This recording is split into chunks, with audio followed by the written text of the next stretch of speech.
Hello, everyone, and welcome to the Yogic Studies podcast. I'm Seth Powell, and this is episode 18. Today's episode will be speaking with Jacqueline Hargreaves, who listeners may know from the Luminescent. Jackie is, among many things, an independent yoga researcher, and she's also the partner of Jason Birch. And she's really just at the cutting edge of this recent tidal wave of yoga research.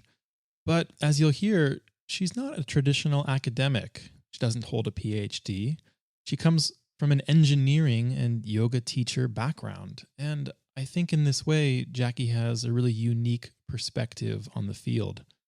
So it was really great to sit down with her for this wide-ranging conversation about her journey into yoga and Buddhist meditation, the research and many projects that she's been engaged with over the years and currently, and some of the real surprises and gems that have emerged through her and Jason's fieldwork in India and also in some really unexpected places. Be sure to stick around until the end of the episode because there's some great stories that Jackie unveils, including having tea with the Queen of Mysore, the Maharani herself.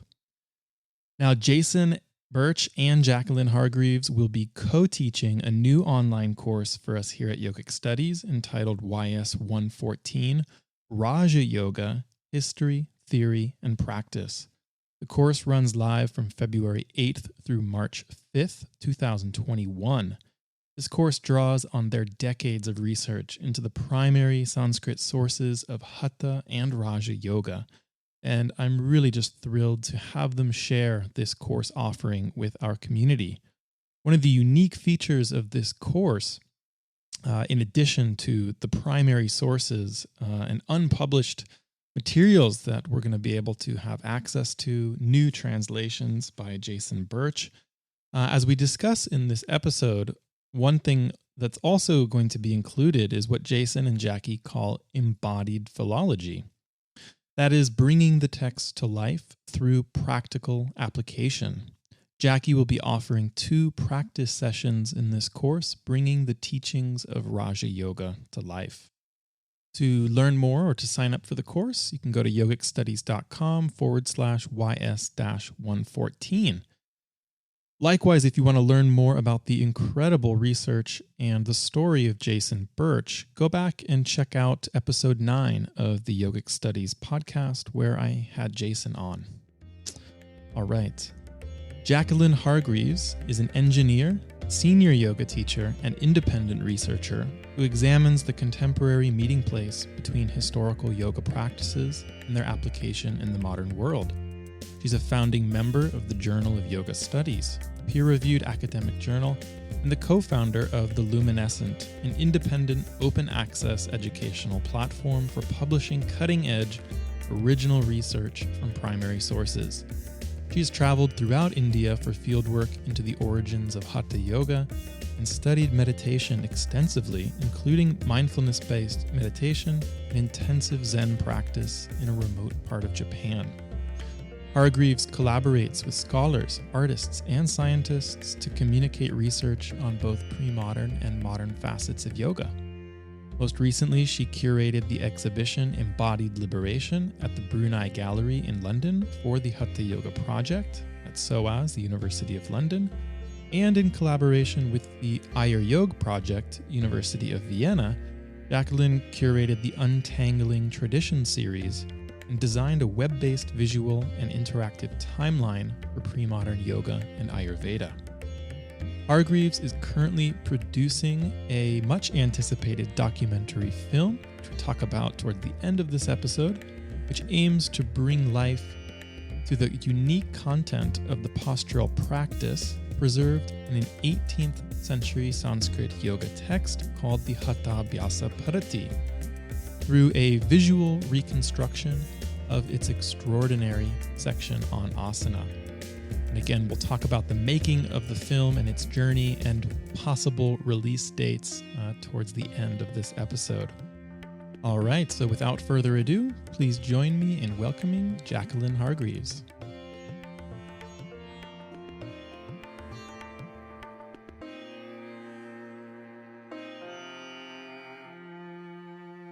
right. I am here today joined by Jacqueline Hargreaves. Jackie, welcome to the Yogic Studies podcast. It's a pleasure to have you here. Thank you, Seth. Thanks for the invitation. It's an absolute pleasure. Yeah. So, how are things going? Where are you right now in the world? I know you guys have been moving around a bit. Yes, we're natural nomads, renunciates who travel the world quite freely without a base. And at the moment, I'm tuning in to you from a place called Coolah. Coolah is a regional town in New South Wales, Australia. It's, a place where farmers usually live, and my sister happens to be an organic farmer. She's been living here for about 25 years, so we've come to visit her during our stay in Australia. Wow. That sounds very, very idyllic, picturesque, although I know how difficult farm life is. But there in Australia, uh, seems like in terms of the pandemic and COVID overall, although there's some exceptions, and you were telling me before about a recent outbreak, but overall they've done a really good job, it seems, of controlling it. So you've had a bit more freedom on that side to move around a bit in Australia. Are people Yes, walking around without masks in that yes, area? we're absolutely COVID free, which is extraordinary given the circumstances around the world, and particularly coming from the UK, where the situation is quite dire, probably similar to that of the USA at the moment.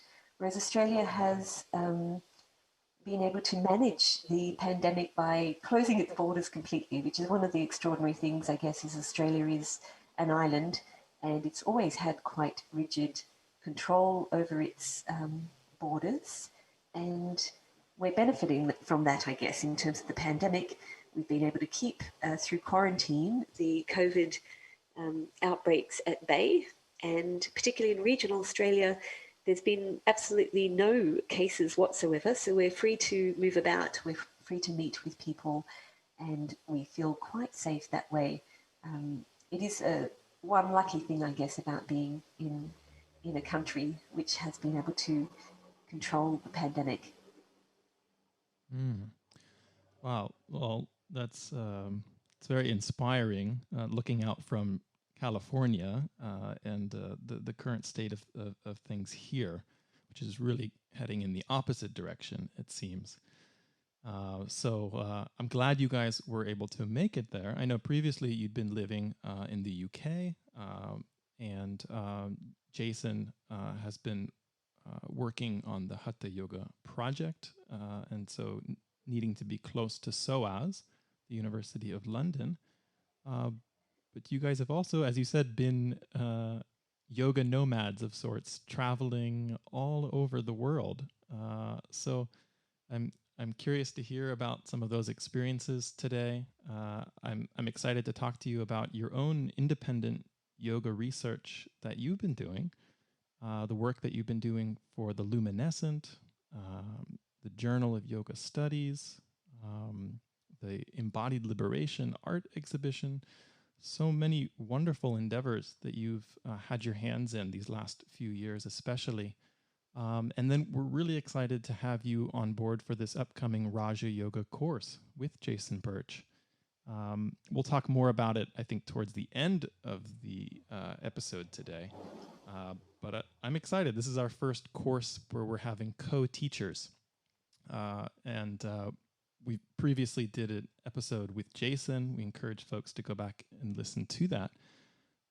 But it's really great to get to have you on, Jackie, and to learn a little bit about your story and some of the work that you've been doing in the field of yoga studies. So, to kick us off, maybe tell us maybe a brief version of your story of how you came to yoga and kind of how you came to doing research in this field.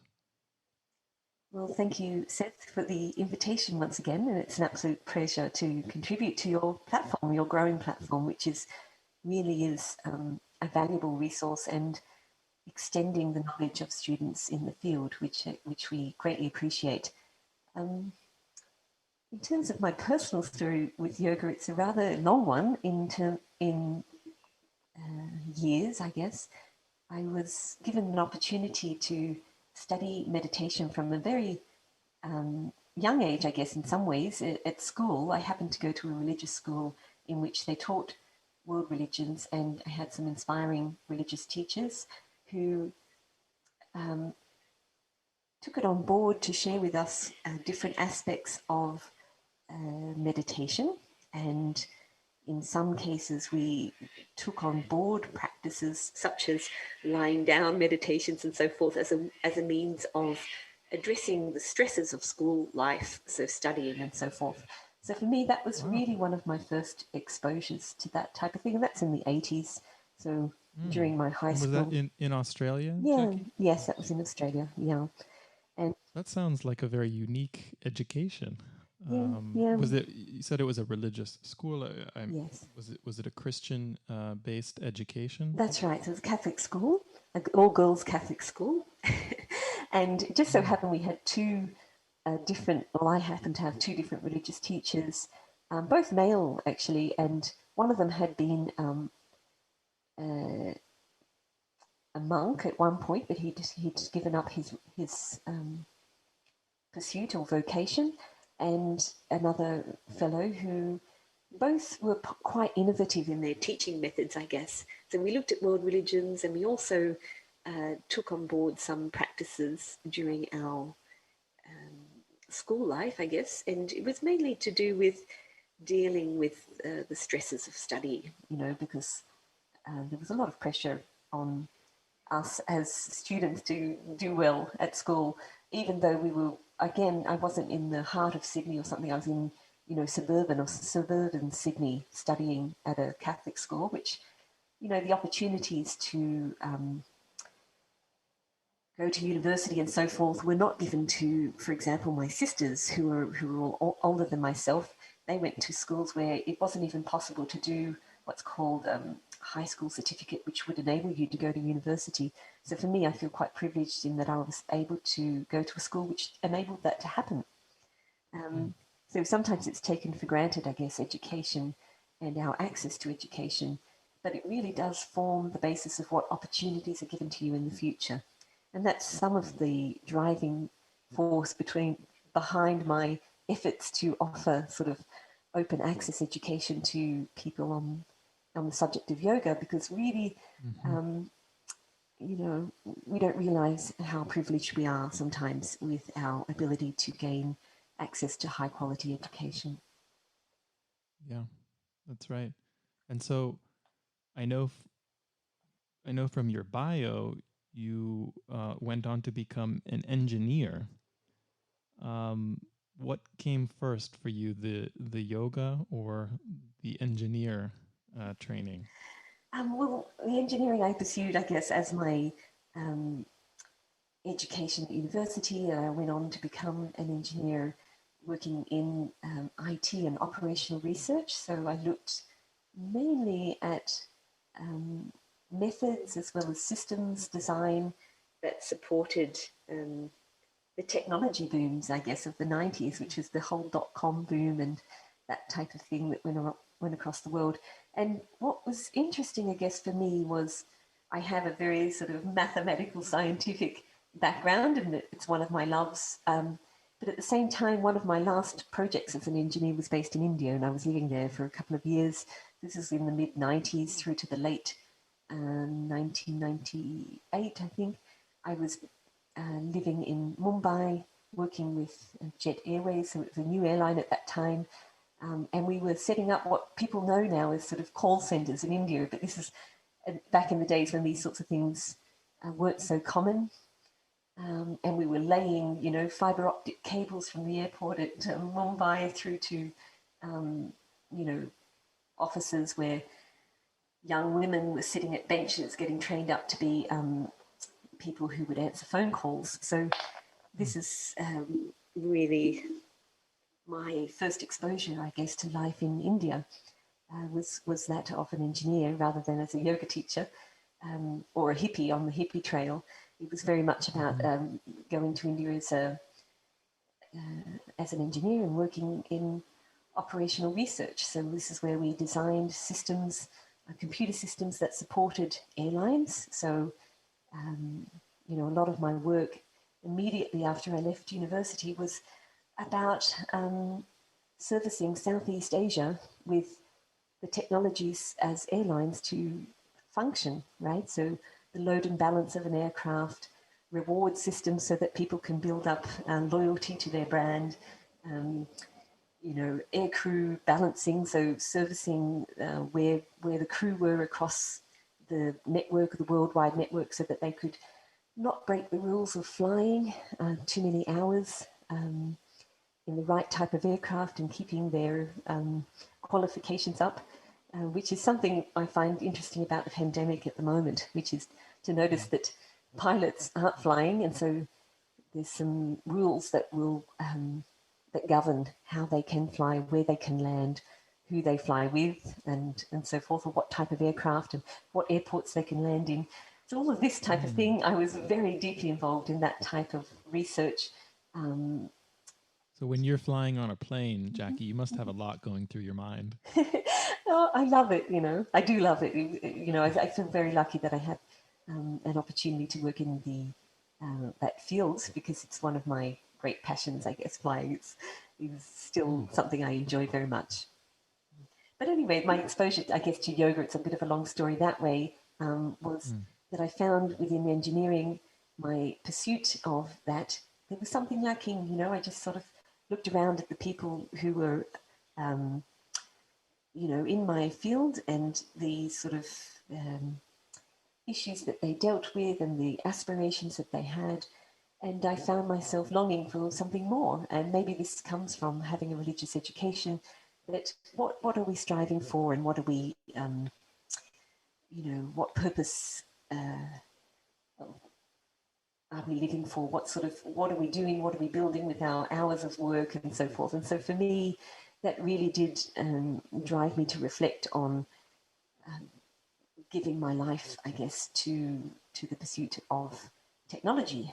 And I felt, you know, I was one of the few people, I guess, back in the early 90s, who was living what people feel they're living now, which is, you know, there's no barrier between your life at home and your life through technologies 24/7. Because I was based in Australia, Sydney. My clients were in Southeast Asia, including India, but my company was in America. So I was working like a 24/7 time zone. And IT at that time, you know, I was one of the first people using the internet to transfer files and talk to people and do all of this. And I realized that those boundaries without those boundaries, it was quite stressful, right? And it was very difficult to manage that type of work life. And I found myself thinking I wanted to pull away from that and look for something else. And it was, funnily enough, when I was in India, that one of the head of the IT department there suggested that I look into yoga and go to Goa or something like that. And I was like, oh, I'm not interested in that at the time. But yes, it was my pursuit of really meditation and yoga back in Australia that I took that up more seriously. So at some point, you decided to give this yoga thing a try. Yes, it was interesting. I guess in terms of yoga, physical yoga, I started to do quite seriously some Ashtanga yoga with a place called Yoga Moves. Some people will know that in Sydney. It just happened to be near where I lived. But my lifestyle at the time didn't allow me to regularly attend classes, because I was constantly having to travel for work. And so I started more reading on my own, particularly that works on yoga, but more specifically on meditation. And I became much more interested in Buddhist meditation, and also the pursuit of understanding what the Buddha thought, which was one of my questions. I realized that there was a lot of secondary literature out there, and it was very difficult to get something that was close to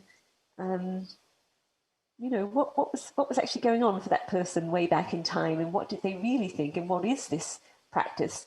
And so it led me down the path of pursuing sort of retreats and personal private retreats, I guess, going through a Thai Buddhist monastery that happened to be in New South Wales, in Bundanoon, and doing sort of longer style retreats on my own for meditation.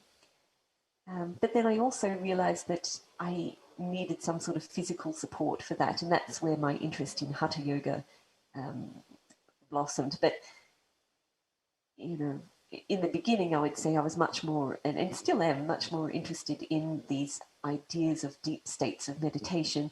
And it led me to take 6 months leave from work and pursue meditation in Japan. I thought I was going to leave and become a monk or a nun, if you like, in a Japanese Zen tradition. And so I lived in rural Japan for a year and lived a very, very simple life. And, it kind of suited me in some ways. It suited me a lot. And I went from having 6 months leave without pay from my job as an engineer to having a 1 year leave without pay. And that was a real formative phase, I guess, of my pursuit of more seriously the practices of meditation and yoga. And when I returned to Australia after that 1 year, I decided I couldn't go back to engineering, and I pursued, the practices of yoga and meditation full time. It's always struck me as interesting. I think myself, like you, before I got more serious about physical yoga, the practice of asana, I was more interested in meditation and exploring kind of the inner landscape of the mind and various traditions of meditation. And so I was inevitably led to Buddhism and more Buddhist traditions. I did Vipassana retreats, all kinds of meditation retreats, really. And looking back, it's sort of interesting, and looking around today, still in the modern landscape of yoga, so much of yoga is based around posture. And for students who want kind of more classical, if you will, teachings on meditation, they often do end up going to Buddhism, right? Which is like championed the practice of meditation.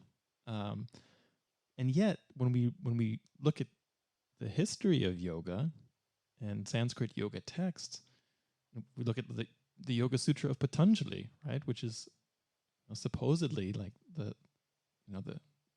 Bible, if you will, of modern yoga. It is a text about meditation, but yet, like in terms of the modern schools of yoga, there's not. It's harder to find those teachings, and so people do end up going elsewhere. Do you have any thoughts about that? And maybe something I wanted to ask you. I know. I think we've talked about this before, but just thinking about some of the similarities and differences between, what it's today kind of called a mindfulness meditation or mindfulness-based meditation, and some of the similarities and differences between that and, say, postural yoga. Yes, it's a very good point, Seth, and I think it's what we see with Buddhist meditations and the cultural expressions of Buddhism around the world is that they really are geared to supporting a practitioner who wants to pursue meditation wholeheartedly. And this is one of the great, religious traditions, really, that has enabled meditation to really come to the fore around the world as a practice. And so when people are looking to pursue meditation seriously, it is often that they move to Buddhism to do that. As you say, there's different ways of accessing that, whether it be through Vipassana, where you get to do your 14 days or 10 days, and it's really cost effective because often they're often offered fairly free or for a small dana, a small amount of offering.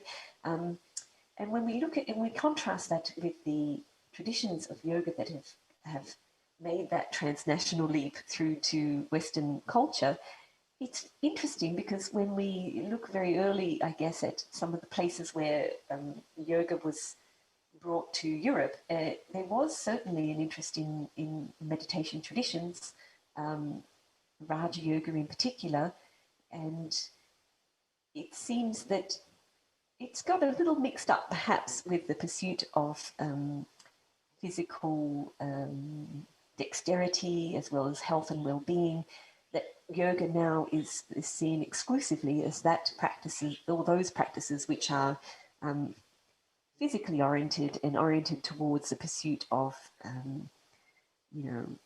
dexterity of the body, if you like. And for me, I see them as completely complementary. That's fun. That was why actually I became very interested in Hatha Yoga. Was my journey from Buddhist meditation to Hatha Yoga was that I realized that you do need health. And I happen to have a wonderful Japanese meditation teacher. He's living in Australia actually, and he was a extraordinary man because he not only did he offer meditation retreats, but he saw the value of physical practices, and in his own right, he had his own postural practice. It wasn't Indian yoga, but it was some sort of physical movements and also walking meditation and so forth. And so this idea that meditation is enhanced through the practice of physical movement and practices is not exclusively Hatha Yoga, but I realized that there were techniques within the Hatha Yoga repertoire which are really quite extraordinary. You know, they looked at ways in which you can manipulate the physiology of the body to bring about deeper states of meditation. And this, I think, is why I've found it such a helpful and interesting historical thing to research, really. When we contrast it against something like mindfulness-based meditation, which has made the leap from a religious environment or a Buddhist environment to a secular therapeutic environment, often they have to complement it with some sort of movement. So you might do some mindful movements, or awareness of the breath or awareness of your body when moving. But I do feel that there's technologies within Hatha Yoga which support it, and they're much more sophisticated, if you like. Whereas if you're looking for the technologies of meditation, then Buddhism is definitely the place to go, because it's just been pursued so thoroughly by so many people over so many centuries and across different cultures. So there is certainly a lot to learn from the pursuit of meditation within the Buddhist tradition. Yeah, certainly. I think so much more to explore there. And in terms of scholarship, there's been no shortage of kind of new studies looking at the parallels between yoga and Buddhism. So we know how important those intersections are historically, but I think that continue. So continuing with your story, you started to now get more serious about yoga and meditation, renouncing your engineer lifestyle. Move us forward, connecting the dots between that early kind of exploratory time in your life and kind of getting serious about your practice and training. And then how do we get to kind of the work that you're doing today with the Luminescent and elsewhere? At some point, I know you meet Jason, and I'm sure your life kind of changed in certain ways through that meeting. So kind of maybe connect the dots for us a little bit, if you would. Yeah, so I guess I was quite a serious practitioner coming out of my life in Japan, and then also the pursuit of Hatha Yoga. But I guess it was giving up that profession as an engineer and deciding that I was going to pursue yoga full-time, whatever form that took. I didn't have any real intentions of being a yoga teacher, which I know a lot of people do aspire to, but nonetheless, that's something that I have certainly given many years to since then. I guess I was lucky enough. Again, it's also almost serendipitous sometimes when you decide to give one thing up and then you look and turn the other direction and something appears. And in this case, there was a school in Sydney called Samadhi Yoga. Many of my friends and I trained there together, and it was a real eclectic mix of traditions that they were offering in terms of yoga practices and techniques. And I found it a really vibrant and wonderfully supportive community to pursue all the different styles of yoga which were coming out of India at the time, including things like Kundalini Yoga, Ashtanga Yoga, variations of Hatha Yoga, also devotional forms of Kirtan and so forth. So it was a very eclectic mix. But as well, there was a real passion and interest for the I don't like to say higher pursuits of meditation, but also just recognizing that these physical technologies are designed to lead to samadhi. You know, they're designed to lead to some sort of moksha or liberation or realization, right? So a technology of the body or a physiology practice that leads to some sort of transformation of mind. And you know, this is actually where I met Jason. He happened to be there as a contributor to the teacher training program. I became one of the coordinators of the teacher training program there, and he was coming in and teaching Sanskrit to yoga teachers and also pranayama. And pranayama was one of my interests because I had not really understood the breath or the power of the breath, mainly because I suffered quite a lot from allergies. From a personal perspective, I had difficulties with breathing. And it was one of the changes, I guess, for my own practice, moving from a Buddhist meditation idea, is when one looks closely enough during meditation and your object of meditation perhaps is the breath. If you have challenges with your breathing, sometimes this can be a source of anxiety, or it can be a source of, constant difficulty, because that's the area in which your health is challenged, I guess. And so for me, the pursuit of pranayama was of interest, and this was also one of Jason's passions, and we ended up through a mutual friend who was another yoga teacher. We ended up meeting socially, and that's where we sort of hit it off, really. And it was not long after that we pursued a meditation retreat on our own, like a 2-month deep retreat where we designed 8 to 10 hours of meditation a day, supported by the techniques of Hatha Yoga, pranayama, physical postures, chanting. And we did this. Just the two of you? Yeah, just the two of us in a remote part of Australia. That's very romantic. Very romantic start, yeah. So yogi couple. Yeah, and it was after that, like immediately after that, we actually took a group of students from Australia to India to the Himalayas, and we did a retreat there, and I didn't know that. Yeah, we did. We took them up and pursued again quite a rigorous schedule of practice. And it was since then that we've never really gone back to Australia. We didn't mean to leave, actually, but we sort of didn't get back. We stopped in Singapore, and we had a colleague there who's a very learned yoga teacher, Vivian, and we took some time in Singapore. She invited us to teach, and also Jason covered some of her classes, and we ended up staying in Singapore for 1.5 years. And then,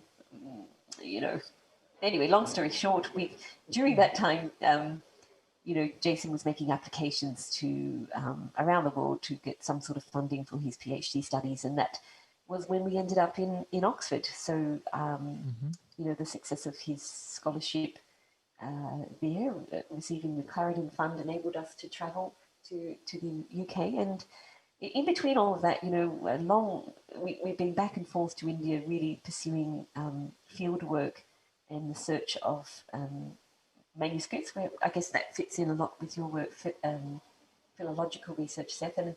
And I guess that was one of the things we also had in common. I was always interested in sort of trying to understand from a historical perspective some of these technologies, but I'm certainly not coming at it from a philologist's point of view. I'm coming at it from one who has pursued the practice quite seriously. And so that was where the fun began. We continued that type of research, traveling around India, looking for obscure texts on yoga and, what might inform our personal practices, really. And it was in, from 2008 to 2012 or something like that. Jason was based in Oxford. We did quite a few fieldwork trips to India at that time, but I was also keeping up my teaching in Asia. So I was visiting Japan and Singapore and so forth, and continuing to teach yoga at that time, to give us some sort of supplementary income, and also to keep up my friendships and relationships with those in Asia. Oh, well, I didn't realize, I mean, there's really quite a number of parallels with my own story there, in that, I also met my wife, Charlotte, at the yoga studio. We began, going to India, traveling Asia together, studying yoga and meditation. We ended up leading a group also to the foothills of the Himalayas, a very intensive schedule of yoga and meditation. During that time, I was applying to grad school as well, and sort of the rest is history. Yeah, I mean, you mentioned the manuscript research, and honestly, just to mention, here, since you bring that up, I mean, it really is very much in the work that I'm doing, and my dissertation work is so inspired by the work that Jason has done. It's been very inspiring. Now, you mentioned that in some ways you bring a little bit of a different perspective. You're not the traditional academic, in that you haven't gone through the PhD program. You're coming at this more as a yoga teacher, as a practitioner. But yet, over the years, you've been right there at the table of these really heady Sanskrit philology workshops, all of these conferences. You're really right there on the front lines of this critical yoga research. What are those experiences like for you, as somebody who's doing your own independent research, sort of an outsider looking in, but also an insider with your own unique contributions, and also viewing it kind of a little bit more as somebody who's within who identifies more, let's say, on the practitioner or the teacher side? Yes, it's been an extraordinary opportunity, really, Seth, like to meet some of the heavyweights of philology, really. And, I have always read quite widely, and, Jason and I, before we had gone to the UK, for example, were well versed on the works of, Alexis Sanderson, Jim Mallinson, David White at the time, who was quite big in the scene in the 90s and so forth. And Elizabeth de McKellar's, we happened to meet her also. She happened to be in Oxford at the same time. So we were sort of quite well versed on the material. And myself, I certainly don't see myself as a Sanskritist, mainly because,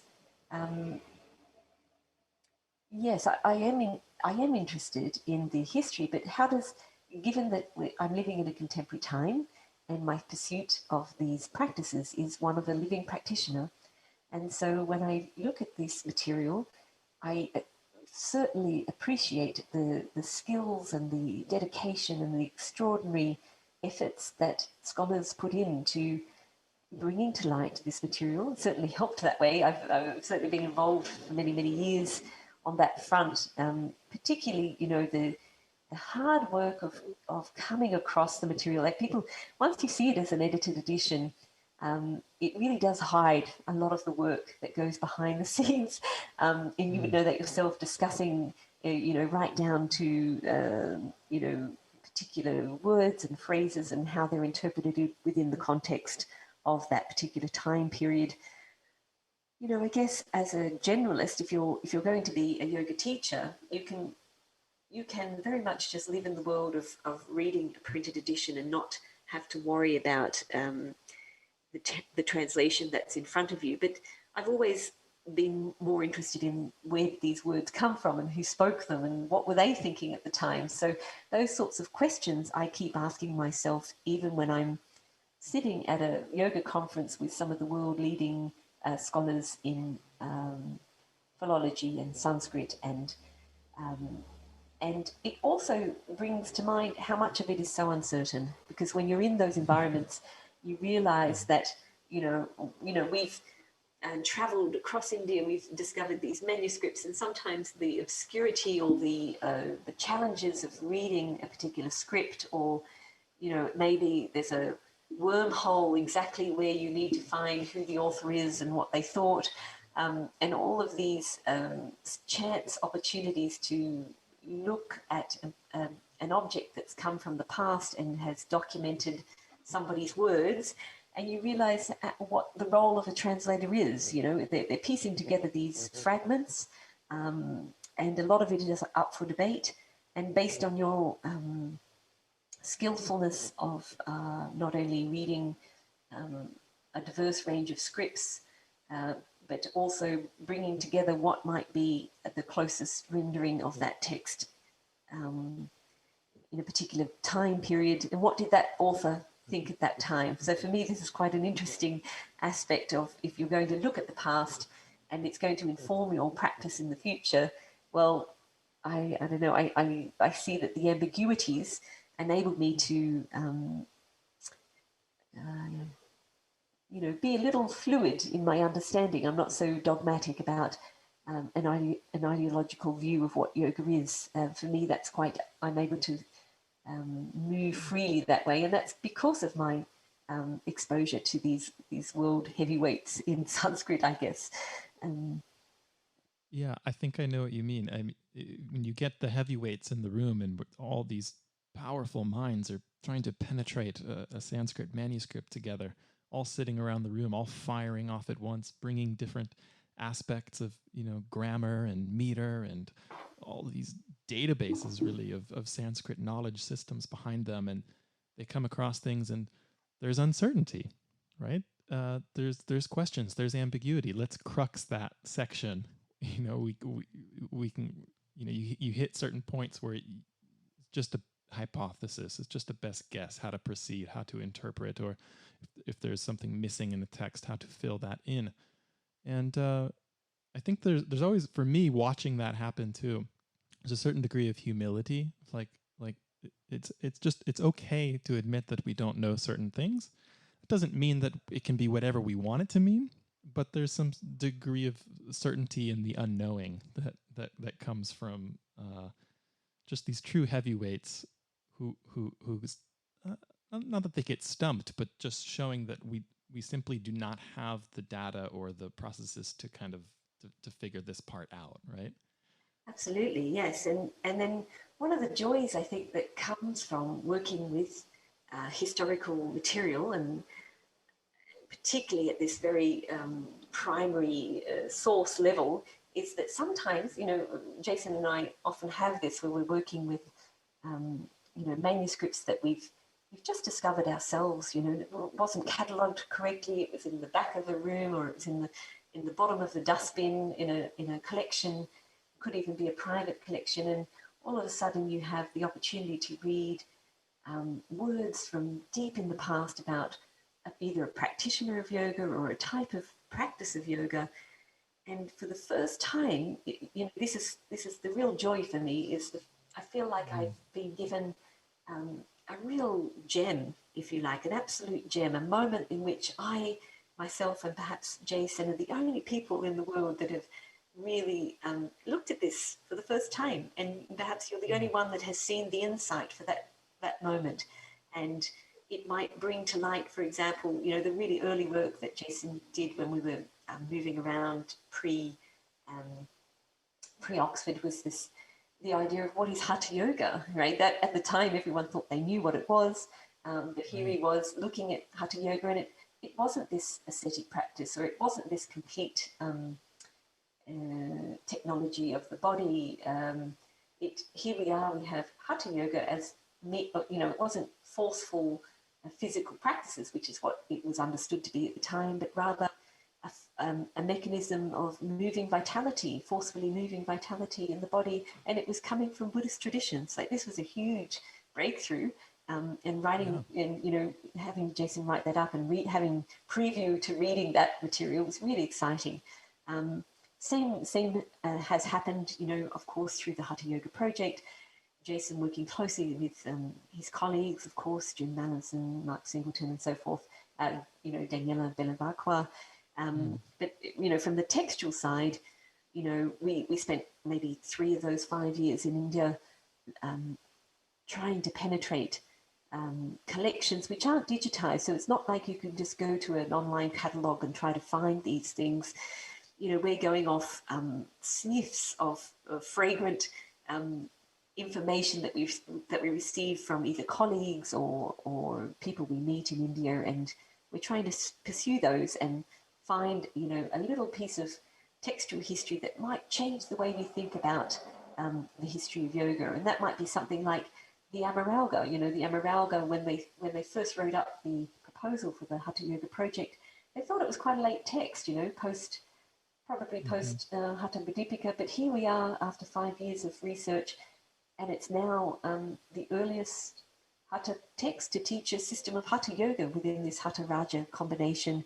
And it's now, sourcing itself from this Buddhist text, the Amrita-siddhi, that Jim and Peter are translating. So for me, these... I feel like we have to keep putting the earliest Hatha Yoga text in scare quotes, because when we read the articles of Birch and Mallinson over the last even just 5 years, we've seen announced or declared the earliest text like a few different times. You know what I mean? Like whether it's the Dattatreya Yoga Shastra, or now the Amaralga, or I guess you could claim the Amrita-siddhi, although it's not using the term Hatha Yoga. But I guess it only highlights the point that you're making, is that there's real discoveries that are being made here that are fundamentally changing our understanding of the history of these traditions, right? Oh, absolutely. So it's a really vibrant time to be in, and vibrant time to be involved in the history of yoga, and also to have such learned colleagues, that are pursuing this with all their academic rigor and passion. And then, like you say, if you're a person reading the secondary literature, all of a sudden you're seeing within the last 10 to 20 years a real change in our understanding of what Hatha Yoga is. When was it written? Where did it come from? Huge. I mean, when you read something that was written 20 years ago, it just doesn't hold up now. Absolutely, no, absolutely. And look, we have benefited as practitioners. We've benefited from the extraordinary funding that's been given to pursue this. So something like an ERC and European Research funding grant that was given to the team at SOAS to pursue this means that this type of work can get done, and it is a bit of a lottery ticket. Jason and I have spent many years, writing up these proposals, and it's like putting in a lottery ticket. You really don't know whether anything is going to come through, and the work is tedious and hard and expensive in terms of you need to dedicate your life to it in order for it to manifest. And so without funding, this sort of research just couldn't happen. So we feel very lucky and privileged that there has been a flourishing, along with the pursuit of yoga in Western culture. There has been this academic funding for this type of research. Yeah, you mentioned these moments in the archive, finding a little gem or a treasure or some text that maybe nobody's even looked at until that very moment. And it feels as if you guys are the only people in the world who might be privy to this little gem from yoga's past. I I feel like what you guys have done with the Luminescent is to help share those little gems of knowledge with the world. And you've done such a beautiful job of curating this website of short articles and blog posts, and now online courses that you have been offering. So tell us a little bit about the Luminescent and how that came about. I'm also curious where the name the Luminescent comes from. Mhm. Yeah, I guess that was my choice. Yeah, I guess it comes from this idea of what is that moment of that experience in deep meditation? What are we pursuing? And it has different names in different texts and so forth. But one might say it is a moment of luminescence or revelation or you know insight, if you like. And I guess my pursuit of starting something like the Luminescent was to push back. I think we started to write up. It was at the end of 2011 or something like this. We really needed a way of communicating our research to a broader audience and sharing that.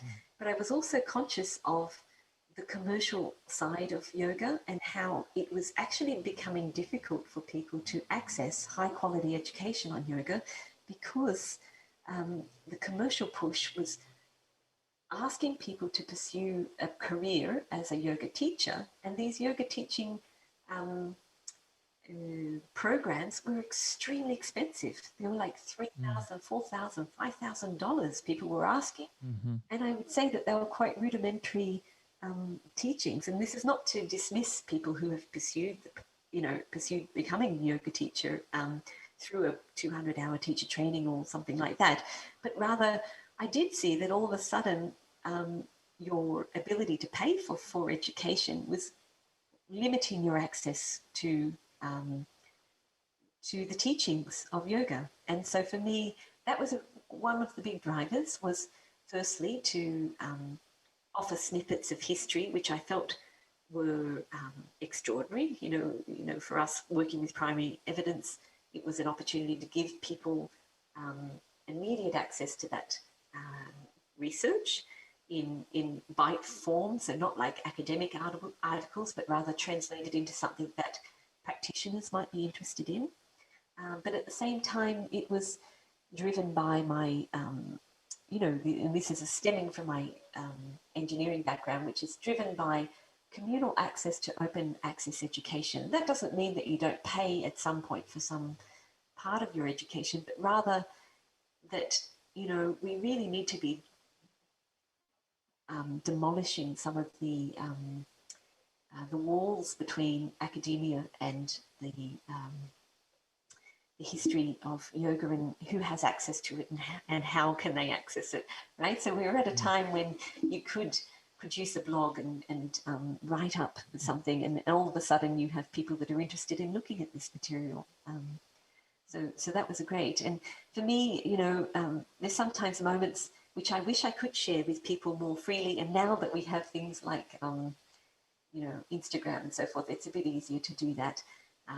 For example, one time in Tanjavur, we happened to be looking at, the very oldest manuscript of the Yoga Taravali. And this is one of those texts that people actually chant every day in their Ashtanga yoga practice. So it's something that's really relevant to practitioners. And yet here we were looking at this manuscript that was in such poor condition that as we opened it had been somewhat preserved. It was held between Japanese tissue paper, and it was a really humid, hot day, 40 degrees, and there was a little fan above our head in this library in South India. And as we opened up the tissue paper, the manuscript was in such poor condition that it was dissolving in front of our eyes. The dust from the manuscript was lifting up into the air and moving into the fan above. And for us, this is a terrible feeling. It's an interesting feeling because it's one of those moments of joy and sadness mixed together. Because here we are seeing this extraordinary piece of history dissolving, but at the same time, there was some magic in seeing that piece of written material. But it was in too poor a condition to digitize, unfortunately. Whereas Yeah. what we're seeing now is the digitization of manuscripts across India by various institutions, government, museums, private collections. And this is revolutionizing our worldwide access to really important evidence. You know. Yeah, I had a similar experience with the Shiva Yoga Pradipika manuscript in Chennai at the Madras Government Oriental Institute. I don't know. Yes, I'm sure yes, you yes, guys have been there. yes, If yes. you can recall that one, it's Mm-hmm. just a mess, and the manuscripts are so poorly organized and cataloged and taken care of. And there's like 3 or 4 different library marking systems, and it's really quite a mess. But they did manage to find some manuscripts for me, but one of them was in such poor condition that when I very carefully, flipped over the folio, it really just disintegrated right in my hands. It was just Yes, this moment of it's a I guess there tragedy. was It's some a joy in it. joy and tragedy at the same time. I find Yeah, for myself. my stomach just dropped. Mm, I was able to get the scan of one side of the folio, but mhm. not the complete other side. Yes, but But it does it is highlight the this powerful urgency. Yeah, reminder the urgency of that of type of. how fragile uh, this history is, and the transmission, and actually the physicality of these knowledge systems. Yes, absolutely, and the urgency of undertaking this type of work, where no longer do we have scribes in India. The profession of rescribing manuscripts has died out, and so you're left with manuscripts now that are upwards of 200 years old, and they're no longer being rescribed onto new, fresh palm leaf. And so the ones that we have need to be preserved. And I must say that a lot of libraries now in India are doing a fantastic job. And there has also been a national initiative to digitize many manuscripts. However, you do come across collections where they are in a real poor state of decay, and that's very, very tragic, and a loss that we can't, that just simply can't be replaced. Um, and then we also have this one wonderful aspect to personal collections, like private collections nowadays. Again, it's a double-edged sword, where sometimes manuscripts sit within a family collection, and they may not read manuscripts at all, so they may not have access to the material themselves, and they see Mhm. it as a holy object within their personal collection. And when it does die, when the manuscript starts to dissolve, they would prefer to do a ritual of sending it down the river, because that's what you would do with that type of material. So they would rather see it decay than have it read or digitized. So that's one aspect. But then you also have opportunities like the Endangered Archive Project, which is a funding body run by the British Library, where they're giving money to personal collections, so giving money to people in India to digitize their personal collections. And that we've had quite a bit of success in getting people onto that while we're traveling around India. And that enables sometimes personal collections which would have sat in bedrooms or on, in private altars inside family homes. It's giving an opportunity for that material to be digitized and made accessible to scholars. Um, No, that's great. mm, And then you also have, institutions that are just simply not giving access to scholars, right? Who are kind of choosing to keep private, and to not have that kind of open access that you're talking about, to reserve, uh, whether that's to preserve or to block out. I know you guys recently had some interesting experiences in Mysore, and at the Mysore Palace Library, trying to access some of those manuscripts like the Sri Tattva Nidhi, and trying to understand its relationship with the Hatha Parati, which I want to talk about here shortly. And if I'm not mistaken, didn't you guys actually even, you were granted an audience with the Maharani, with the Queen of Mysore, trying to find access? Can you tell us that story, or yeah. what you can tell us about that? Yes. Yeah, that's also one tinged with a little disappointment, Seth. But yeah, you know, like back in 2012, Jason and I, we were in Pune and we discovered actually the manuscript which is now known as the Haṭhayoga, and this extraordinary 18th century text which teaches 112 asanas, and many of them are moving asanas, and they're grouped in sequences. And so at the time, you know, we had come across this. Jason presented that research in Vienna in 2013, and it really did revolutionize the idea of what physical practices were, because I think that about the same time or just a little earlier, you know, Mark Singleton's book had come out about the traditions of Mysore and the yoga body and so forth, and potentially suggesting that all of the, you know, no doubt his thesis is correct in terms of the influence of physical culture in Mysore, and also the modernness of yoga, the physical yoga that came to the West.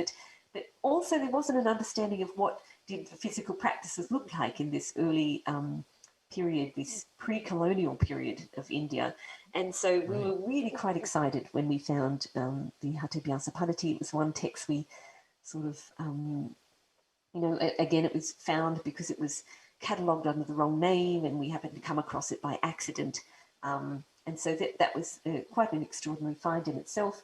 But we also had hypothesized, you know, this during, I think in his presentation in 2013, Jason, we had realized the connection between the Haṭhayoga and the Sri Tattva Nidhi at that time, and we realized they were the same postures, and we knew that there was a connection there, but we weren't exactly sure whether a text of the Haṭhayoga sat within the Mysore collection. We had hypothesized that there was, due to the direct relationship between the description of the postures, but you know, that was a hypothesis, and we really wanted solid evidence to confirm that that was the case. And so part of the Hatha Yoga project was to go to Mysore, and we were lucky enough to spend quite a bit of time there, looking at the collection in the Oriental Research Institute, but also trying to get access to the palace archives. And that was, you know, much more of a negotiation. It required us to meet with a lot of people, including some very important artists that were in the Mysore region, who enabled us to get access to the Queen herself, the Maharani. She's a wonderful, well-educated lady who is well-versed in Sanskrit herself, as well as you know, Kannada language, so she can read the manuscripts herself. And we were granted an audience with her on 2 occasions. We were very privileged to meet with her and discuss what we were hypothesizing is the idea that a manuscript of the Haṭhayoga sits within her collection. And, wow. You know, there's a lot of challenges with giving scholars like us access to a private collection, particularly a palace collection, which has not only importance to her family, but also importance to the region. And she was not able to confirm with us that the manuscript existed, but we knew it. We basically presented to her all the evidence we had, and told her we knew it did exist within her collection, but could we get access? I mean, the scholar Norman Stillman, in the 90s, right, he did get access and was able to photograph it, right? So we do know that at least at that time it existed, right? Well, this was the extraordinary things. Norman Sherman didn't know he was looking at the Haṭhayoga at all. So he didn't know he had that manuscript at all. That was a recent discovery. So it was actually after we had been to the World Sanskrit Conference in Canada that took place a couple of years ago, 2018 or something like that. So Norman had looked at the Sri Tattva Nidhi, and he had published on that in his very important book, you know, the traditions of the Mysore Palace, yoga traditions of the Mysore Palace. And we had arranged to see him in Canada because we really wanted to look at the original photographs of the Sri Tattva Nidhi. And so we went and arranged to go to his home, And we stayed with him for a couple of days. He was very kind enough to allow us to stay in his attic for a couple of days. And while we were there, we looked at his extraordinary collection of artworks, because he's a real collector of Mysore art. And after a couple of days staying with him, he agreed to show us some of the images of the Sri Tattvanidhi that he took back in the 90s. And when we looked at his pictures, unfortunately, the digital pictures he had were corrupted. And it was, not possible for us to see them on the computer. And he said, well, don't panic. I'll go up into my attic and I'll go and see my original Kodak slides and I'll get them out for you. And this time it was about 8 p.m. at the night in the evening, and we were about to leave the next day from Canada to continue to drive to see the Ujasics who live in Edmonton. And he gets out his collection of slides, Kodak slides, and we're looking, they were marked Sri Tattvanidhi. And as we looked through those slides, about halfway through, the photographs changed. And these were ones taken 10 years earlier, so in 1986, and then unpublished. So nobody's had access to them, and they were sitting in his archive, and nobody's actually ever even seen them before. And we were lucky enough, as we were looking at these images, which would have sat in Norman's attic, unfortunately, for the rest of his life, probably. But as we looked at these slides, we were able to identify through the textual record that actually this was not the Sri Tattvanidhi. And he didn't realize that he had taken photographs of another manuscript. And that manuscript just happens to be the one that we want to see and had hypothesized was in the archive. And so we were so excited. We stayed up all night. We did an all-nighter, and we took digital photos of these slides, and that's formed the basis of the paper that Jason and Mark Singleton have written and published in the Journal of Yoga Studies on the second manuscript, basically, of the Haṭhayoga Paddhati. So now we know for certain that the Haṭhayoga Paddhati sits within the Mysore Palace collection and also is the source for the Sri Tattvanidhi. So this was a really exciting find, and one that we, still raises the hairs on my arm, because Jason and I couldn't believe we'd spent so many hours and hours and years of research trying to get access to a manuscript in Mysore, and here we are in Canada. In Canada, outside of Toronto. Or Indeed, and here we are, and we found it, and it was serendipitous, and we absolutely feel that it was, one of these magic moments where we, it could have just sat there unknown for forever, really, never known. But we happened to, because also it wasn't just finding the old Kodak slides that sit within Norman's collection. It's actually knowing what you're looking at when you look at the slide itself, and we were able to identify that this is the manuscript. So it has enabled us to make some really important hypotheses about the relationship between the Haṭhayoga Paddhati, the Sri Tattvanidhi, and Krishnamacharya's lineage of yoga, so that of Ashtanga Vinyasa in particular. And beyond the paper that Jason and Mark co-authored, I'm writing a paper myself more about the art side, so the illustrations within that manuscript itself and the relationship with Krishnamacharya. Yes, because those are very interesting, and as you've found and are writing about, really important to our interpretation of some of the postures, right? Indeed, yes. So I guess there was this before we knew about the Haṭhayoga Paddhati, or this manuscript which documents 112 asanas that are dynamic in movement, that seem to be in a fairly sequential order. It was, the history of Hatha Yoga was confined to about, 25 postures, and most of them were quite static. Even if they were non-seated asanas such as Kukutasana or Mayurasana, they weren't techniques that involved bodily movement, or they weren't done for the purpose of strength and health. Whereas what we found in the Haṭhayoga Paddhati is exactly that, and that's informed the sort of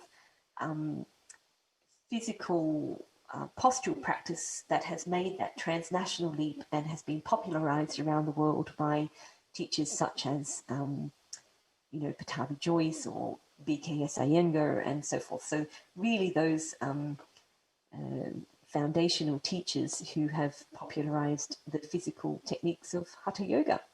So for us, it was an extraordinary find, and the finding of that manuscript in Calgary meant that we went back to Mysore and we had another audience with the Maharani in Mysore, and you told her of the discovery? Indeed, and we showed her and we looked at it, and she was wonderful. So she knows it's there, and we know exactly what it looks like. And perhaps in the future, these are long-term relationships with people who hold these collections. It may be in 10, 20 or 30 years time, we'll be able to look at the manuscript itself. But so when you can't be in a hurry with these things, that's what we've found with our pursuit of looking for important textual history. That's the slow side, right? The very, very slow and tedious work that takes many years before you get to something that's a published edited volume or a published translation and critical edition. There's years and years and years of work that go into it, and it's sometimes lost, and it's not really able to be communicated through a printed book. But that's, I guess, one of the joys that we have, is that we know the story. We know the story behind the words. I want to ask you more about this Hathabhyasa Parati, and in particular the film that you're making surrounding it. But I want to ask you, what was the Maharani's just overall perspective on the work that you guys are doing? Sometimes you'll hear, especially vocally online on social media, there'll be some critiques or attacks against the Western scholar who's seen as kind of somehow appropriating this knowledge and coming in and taking manuscripts, or somehow this notion that one is selling or profiting or getting rich off of this Sanskrit knowledge, or fill in the blank. You know the conversations that I'm talking about, but in my experience, especially in India, interacting with people and talking about the work that we're doing, that's not typically the sentiment that I get in India. But I'm curious, with somebody of her stature, just overall, what was her? Was she interested in the work? Did she seem to care? What was her view? Yes, well, as I mentioned, she's extremely well educated and a learned practitioner of yoga herself. So she did reveal a little about her own personal practice and pursuit, but also she revealed to us, as we looked through the manuscript material, which we presented to her, that she could read the material herself. And so, one of the important contributions that she's made to her family's tradition is that she has started a heritage philanthropic, I'm not sure, I can't think of the exact name of her organization, but it's one of preserving the heritage of Mysore. And this is in keeping with, her past forefathers, if you like, who have all been interested in capturing the unique history of Mysore and its traditions. And that's one of the things that was captured in the Sri Tatvanidhi itself. Wudaya III, the Maharaj of the time in the 19th century, that's exactly what he was doing. He was trying to capture the history of Mysore and its unique cultural contributions, and she is one who is pursuing that herself, and she has a funding body who has very recently restored the Jagat Mohan Palace, which is a wonderful building which sits outside the Mysore Palace, and it has her personal collection as well as some of the collection of the state, artworks as well as manuscripts. And so I feel that for her in her position, holding on to that manuscripts and not revealing it to Western scholars was not one of not wanting scholars to pursue the study of yoga through primary sources, but rather she probably has intentions herself to either produce an edition at some point in time, or somehow it will fit into their personal collection, which she doesn't want to reveal to the public, right? So there's this ongoing debate within India, particularly amongst those who have inherited a royal collection, is there's a battle between state and private. And if she was to reveal something that's within her collection, then there is the threat that it will be taken into a public collection, and it may be very precious to her. So, it's a very delicate line we face when looking at this material. And one thing that we've come to be very mindful of is respecting each person's relationship to this history, because it's a very, very much a personal story. The manuscripts may be inherited through family lineage, and so they have value beyond the words that are written down. And so for us coming in as scholars who are interested in the content, and preserving something that may dissolve, we also have to be mindful of the object's value, intrinsic value to the culture itself, and the value it might hold for someone's person, their own personal heritage. So part of what you guys have been doing among all of these incredible endeavors, also including you being a founding member of the new Journal of Yoga Studies. We were just talking before we started recording. You've got a new issue of that coming out. You and Daniela Bevilacqua put together this incredible art exhibition, Embodied Liberation, that was part of the Hatha Yoga Project. But one of the other things that our listeners will know that you've been working on, and I think that everyone's very excited about, is this film on the Hatha Paddhati, and what you've called embodied philology. Tell us a little bit about embodied philology, and then the making of this film, which I know has involved traveling around the world, finding incredibly advanced practitioners in India and elsewhere, and trying to recreate the postural sequences. Yes, I guess it fits a little into the approach that both Jason and I have towards the practice of yoga. A lot of the time, our teachings as well as our personal practice is informed by what we read in the past, and trying to understand what was actually being taught or recorded at that time.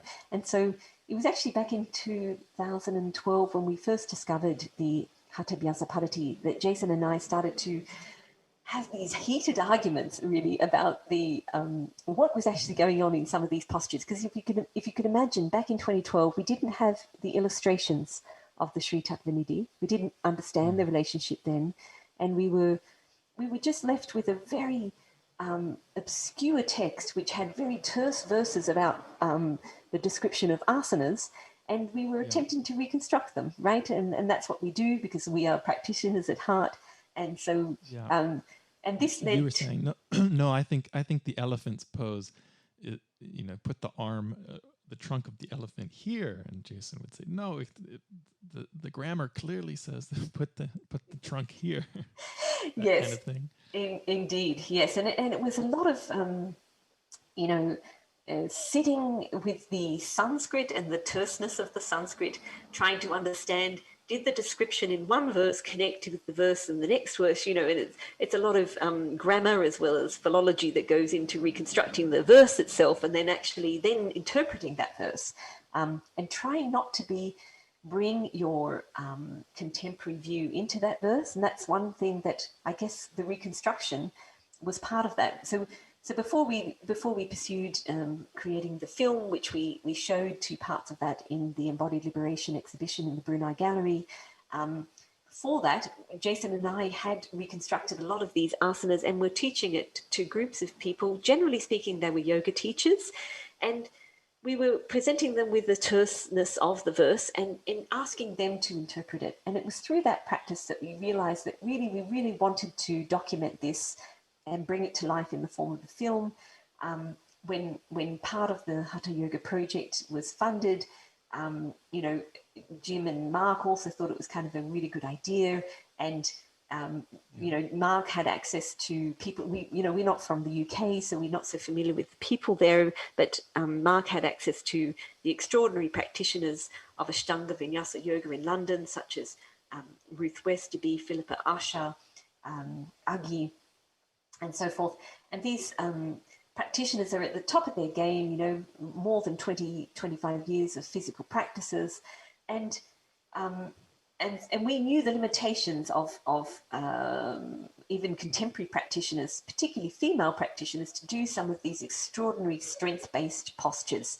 And even when working with the practitioners in London, we realized that, excuse me, that the techniques documented in this extraordinary 18th century text are well beyond the capacity of most people. And so unless you're practicing this sequence, even those who had been pursuing the physical postures of Ashtanga Vinyasa, these postures were beyond their capacity. In fact, I think of the 108, we had about 28 or so that we couldn't reconstruct. And so when Jason and I... Oh, I've been telling that story wrong. I thought it was of the 112, right?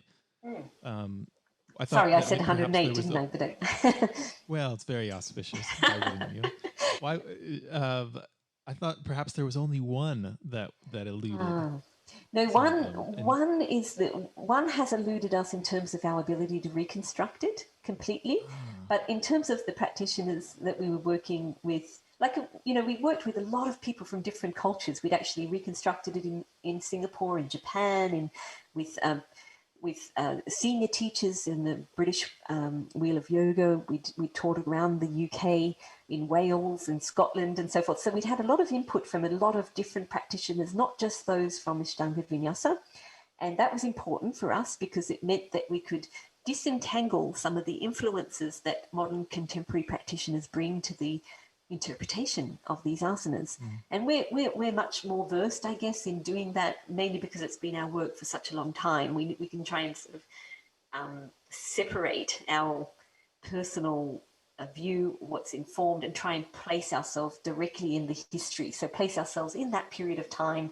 What could they have been thinking when they are writing something like this? And so when reconstructing, I think there was about 20 or so we couldn't do with the practitioners in London. So next time when Jason and I went to India, I basically looked throughout India for practitioners who I thought could potentially do some of these extraordinary asanas. And that's when I came across a school in Khed in Maharashtra, which is really quite, again, auspicious or serendipitous in that it's probably very close to where the manuscript of the Haṭhayoga Paddhati was authored and written, not too far, about an hour's drive. And we were in contact with this particular school in Khed where they do practice, 7 days a week, 5 hours a day, extraordinary asanas. And we worked with practitioners from that school, and we were able to reconstruct the final 20 or so, bar one. So it's with the practitioners both in London and in Khed that we've reconstructed all 111 with the elusive 112 posture. Yeah, that's yeah, and that school in Kid, I remember reading about it because you guys did a fundraiser to help get some more yoga mats and props to help support the school. Young children, right, who are training. Is it all boys? Is it boys and girls? It's boys and girls, and they're really helped by their extraordinary teacher, Mangesh. And yes, you were one of our helpful fundraisers, Seth, so we appreciate that. And what we were really struck by was the dedication, not only of the teacher, but also the students themselves to their own practice. They would come after school and start about 3:30 in the afternoon. They'd lie down. They didn't have yoga mats. They just had this polystyrene boards, that you would normally see that are used to encase computers or TV screens or something like that. And that's what they had as their yoga mats. And these were young children from about the age of 5 right through to about 18. So when they finished high school, and then if you graduated from that program, some of them would become a teacher in yoga, if you like, within the school. And their main pursuit of the practice was encouraged by not only their teachers, but also their family members, because if they did very well in the program, they could potentially represent the school at the national championships, and therefore, you could potentially win a medal or acknowledgement of your efforts in yoga. Right. So they're training for yoga competitions, yoga as sport. For the national championships, that's right. And one of the pursuits of that is that if you succeed in achieving a gold medal or some sort of acknowledgement of your skill in practice, it basically guarantees you a government job at some point in time. Well, it's looked very favourably upon if you have dedicated yourself so much so as to win some competition of yoga. Do you think in your conversations with the teacher and those students there, do you think they view yoga as a soteriological practice that is there, with an aim of samadhi, let's say, or do you think it's more purely yoga as a sport, as a physical exercise or endeavor, or can it be a bit of both? Well, the interesting thing, I don't think the soteriological aims of yoga are lost on the culture, right? So they're studying yoga within Indian culture, and I think it's always understood that the pursuit for soteriological aims is one that people could pursue in later life. But what you're seeing at play when you look at young children being taught yoga and young children being pursuing, I guess, yoga competitions, is that they're working within a school curriculum. So it was we did speak with the teacher about it, and there are some very strict rules about what is taught to them under this sports curriculum, what is in and what is out, for example. They're not allowed to practice things like Uddiyana Bandha or Nali, for example. That's not in the curriculum, and it's seen as something that you pursue later in life. But what they're doing is giving them the foundations of a physical practice, and the emphasis, I guess, is on the postural practice. But these are young, supple bodies and young, supple minds, and perhaps part of sitting quietly at the end of practice is certainly there. But I think within a school curriculum, there are some very specific rules that are around what can be taught and what can't. And of course, some of these school curriculums are within a secular teaching environment. So that also means you probably can't do some sort of devotional practice. So that's, what you're seeing at play in India, in contemporary India school life is a contemporary form of yoga, where it is pursued within a sports curriculum. And that doesn't mean that if they pursue yoga later in life, for example, if they take on board the practice of yoga to become a certified yoga teacher within India, the curriculum for that certainly involves understanding the history and soteriological aims of yoga beyond that of the asanas. So it's kind of like the groundwork, I guess, that happens within these types of schools that are pursuing yoga as a sports pursuit. Yeah. It's really fascinating, especially when, we contrast it with some of the critiques of yoga in the West as being, purely physical and having stripped away the spiritual, or religious aspects. I sometimes feel like that doesn't, it fails to take seriously or into account a lot of the yoga actually that's happening, especially in urban areas in India today. But it's complex. There's a lot of layers to it, and there's different cultural things that are going on. I think in India than say in Singapore or Sydney or California. Um, but moving us along here, and for the sake of time, because we're kind of starting to wind down here, and I want to respect your time here today, that of our listeners, of course. Uh, so just to wrap up about the film, I I got to see a little sneak preview of it that you showed at that World Sanskrit Conference in Canada, which was in Vancouver, not Toronto. I was remembering that incorrectly earlier. And the film just looks beautiful. It's really well done. And when can listeners expect to see the film? When will it be done? Oh, that's the question I'm continually asked. We had Because you've been teasing us. You've been we have teasing us with the film for a while now. we have, and we did. Because you mentioned briefly the exhibition, Embodied Liberation, that we put on, and that was an unexpected output. I guess I was worked very closely with Daniela Velavacqua of the Hatha Yoga Project to pull that together in 6 months. We had been given the opportunity to use a gallery within the Brunei Gallery, a particular room, and it was a lot of work to pull that together quite quickly, and it meant that I focused mainly on that for some time, and we put two of the sequences as a feature of the exhibition, and we have another two sequences which we had intended to show at another exhibition that I was putting on for the Rāja Yoga project called Longevity. Unfortunately, that was due to take place in July last year or something like that. I can't remember. Oh no, it must have been this. Yeah, we're in 2021, aren't we? So it was in 2020. However, that got postponed due to COVID, and it's really been a bit of a flux.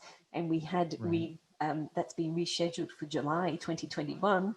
And so we're sort of holding off to just see what happens. It's looking more and more likely that it's not going to happen because of the circumstances of COVID. So we'll have to see. You were hoping to debut the film at that Longevity exhibition. we were debuting another two sequences, but so look out for it. Towards the mid to late this year. That's where it is at the moment. It's really close, but I've had to divert my attention to other things as we finalised our lives, I guess, in the UK, and also the onset of COVID has postponed a couple of things that we had hoped to deliver towards the end of last year. Yeah, absolutely. Very completely understandable, and we've got a lot on our plates, and I know everybody will be grateful for when it does come out, and I think you guys will, in spirit of everything you've been saying, it'll be an open access film, something that people can watch online. Yes, that's right. So we had again raised a little bit of money to support some of the camera work and so forth that we had to do in London and in India, and that a little bit of funding has enabled us to ensure that we can kind of make it an open access film. It's also written as part of the Hatha Yoga Project's outputs. We're hoping to, provide that quite openly to people to enjoy. Well, Jackie, we're almost out of time. We're really excited to have you come on to Yogic Studies with Jason Birch to offer this new online course, Rāja Yoga: History, Theory, and Practice. We've talked quite a bit about Hatha Yoga and the history of asana today, something that we doesn't get talked about often as much or enough, or frankly that I think we know even less about, actually, is this rich tradition of Raja Yoga, which, despite what most people think when they hear that term, does not necessarily mean the Yoga Sutras of Patanjali or even Ashtanga Yoga. So we're really excited for this course and this deep dive. Jason will be covering history and theory in his lecture series, but one of the unique things about this course and your contributions will be 2 practice sessions, an embodied philology, if you will. So tell us a little bit about what students can expect in the course overall, and then a little bit a preview of these practice sessions, which I'm really excited to have you offer. Thank you again, Seth, for the opportunity. And really, one of the extraordinary things when we look at this idea of what is Raja Yoga is that it is the goal of Hatha Yoga. So all those people that are out there pursuing the physical techniques of Hatha Yoga, we know from the history that they were never separate, right? So the earliest text, the Yamaralga, that teaches a framework of Hatha Yoga, it's always subordinate to this idea of a Raja Yoga, this yoga which is deep absorption, in which one sits still with no mind or no breath, for example, and has this deep realization or liberation in life. And so for us, I guess this course is really trying to broaden people's understanding of what they are doing. What are the goals of some of the techniques that they might be pursuing in terms of physical techniques? So even the earliest works of Hatha Yoga all aim towards Raja Yoga. And as we move through history, the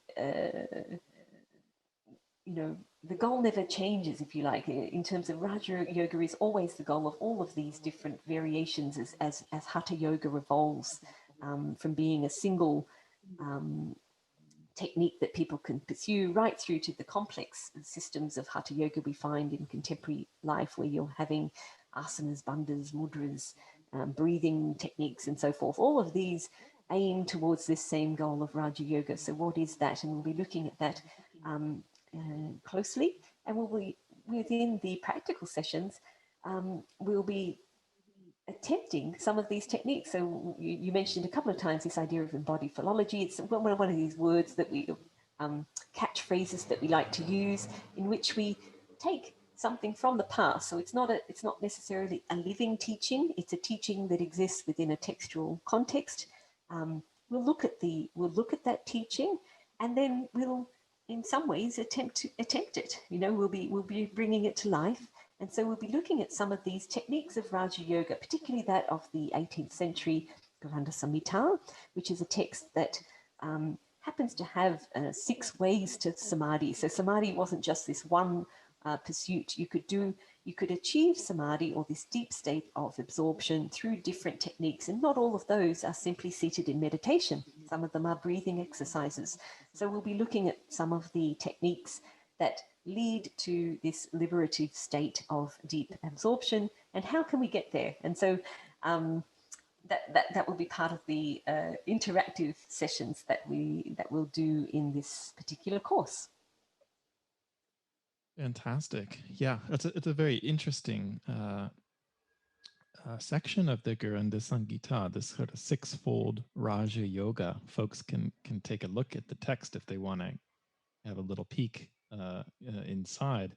When I was reviewing it, I was actually surprised to see Bhakti Yoga as one of the 6 means of Raja Yoga towards Samadhi, which we don't always see in the Hatha Yoga text, but is something I'm really looking at in my work on Shiva Yoga. Yes. So that all just sounds fantastic, and what a wonderful opportunity to get to dive into the world of Raja Yoga with yourself and Jason. So we invite everybody who's interested to come aboard. The course runs live from February 8th through March 5th. Sorry, I had to look at the calendar there. it'll run live. Feel free to join us. But as with all of our courses, it'll also be recorded, and you can partake in it for self-study at a later date if the timing doesn't work for you. Well, Jackie, I think we've hit our time limit. We probably exceeded it. Thank you so much, really, for taking the time and walking us through your story and all of this incredible work that you've been doing and are really right at the forefront of. Anything, any final words or anything that we missed that you want to touch on today?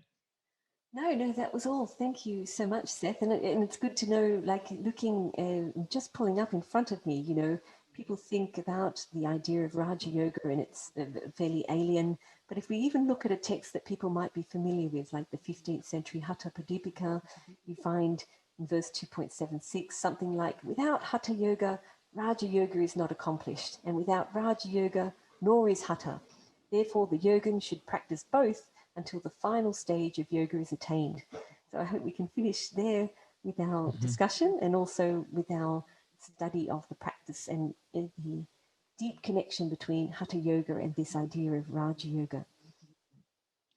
Beautiful. Perfect way to end it. Invite those Hatha yogis to become Rāja yogis.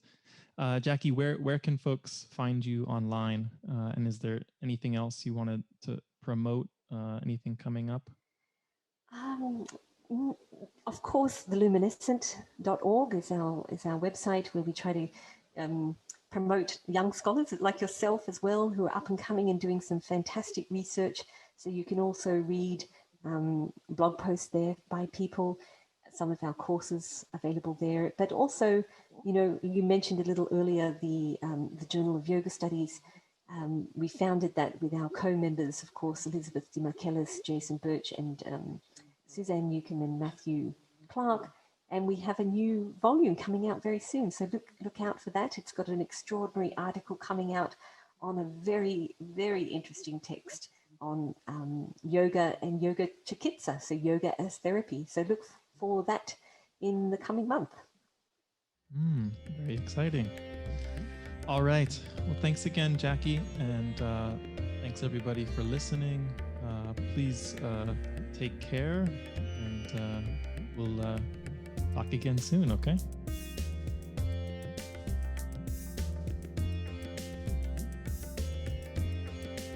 Thanks for listening to the Yogic Studies podcast. If you've enjoyed this episode, please consider leaving us a review on iTunes or sharing this episode with someone else. Thanks so much, everyone. Until next time, please take care.